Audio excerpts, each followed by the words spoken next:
Visakha steel ప్లాంట్ని కేంద్ర ప్రభుత్వం ప్రైవేటీకరణ చేయడానికి వేగవంతం చేసింది. అందులో భాగంగానే ఎక్స్‌ప్రెషన్ ఆఫ్ ఇంట్రెస్ట్ పేరుతో దాదాపు 32 విభాగాల్ని ప్రైవేటీకరణ చేస్తూ ఉన్నారు. కీలకమైన ఉత్పత్తిలో లాభాలు తీసుకొచ్చే డిపార్ట్మెంట్లు ఏవైతే ఉన్నాయో అవన్నీ ఇప్పుడు విడివిడిగా అమ్మకాలు చేస్తూ ఉన్నారు. లోకేష్ బాబు పాదయాత్ర చేస్తున్న సందర్భంలోని ఆ వేదిక మీద దగ్గరికి వచ్చి స్టీల్ ప్లాంట్ ఏదైతే ఉందో స్టీల్ ప్లాంట్ని నేను అమ్మను, మా ప్రభుత్వానికి రేపు పొద్దున రాబోతా ఉంది, మా ఖచ్చితంగా మెజార్టీతో గెలిపించండి అని ఆయన చెప్పాడు.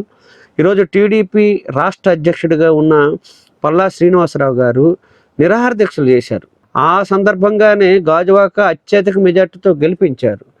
ఆ సందర్భంగానే అనేక అంశాలు ముందుకొచ్చాయి. స్టీల్ ప్లాంట్ని పరిరక్షించే పద్ధతిలో మేము వ్యవహారం చేస్తామని. కానీ ఇటీవల పరిణామాలు చూస్తే దాన్ని నట్టేట్లో ముంచే ప్రయత్నం చేస్తున్నారు. ఇది పచ్చి దుర్మార్గమైంది. దేశభక్తి గురించి ఈరోజు బీజేపీ చెప్తుంది. దేశభక్తి అంటే ప్రభుత్వ రంగ సంస్థలు అట్లాగే తన కాళ్ళ మీద తను నిలబడాలి, ఆ రకంగా ఆర్థికంగా బలోపేతం అవడానికి చాలా కీలకం అనేది అనేక మంది ఆర్థిక శాస్త్రజ్ఞులు చెప్తున్నారు. ఈరోజు అట్లాంటి స్టీల్ ప్లాంట్ని అమ్మకాలు చేస్తున్నట్టే వీళ్ళకి దేశభక్తి ఉన్నట్టే, లేదు విద్రోహ చర్యలు అనేది స్పష్టంగా మనం అర్థం కావాలి. రామ్మోహన్ రెడ్డి గారు ఉన్నారు.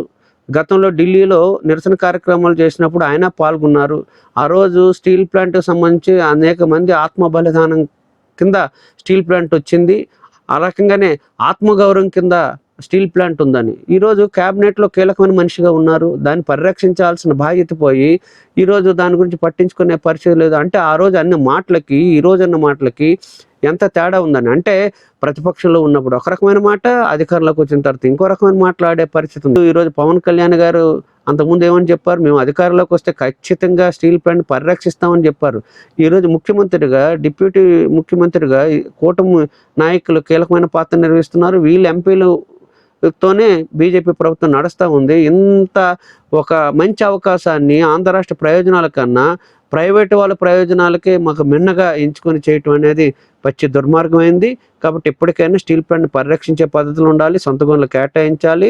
దీన్ని రక్షించే పద్ధతులు లేకపోతే మొత్తం ప్రజల నుండి తీవ్రమైన ప్రతిఘటన వస్తుందని ఈ సందర్భం తెలియజేస్తుంది.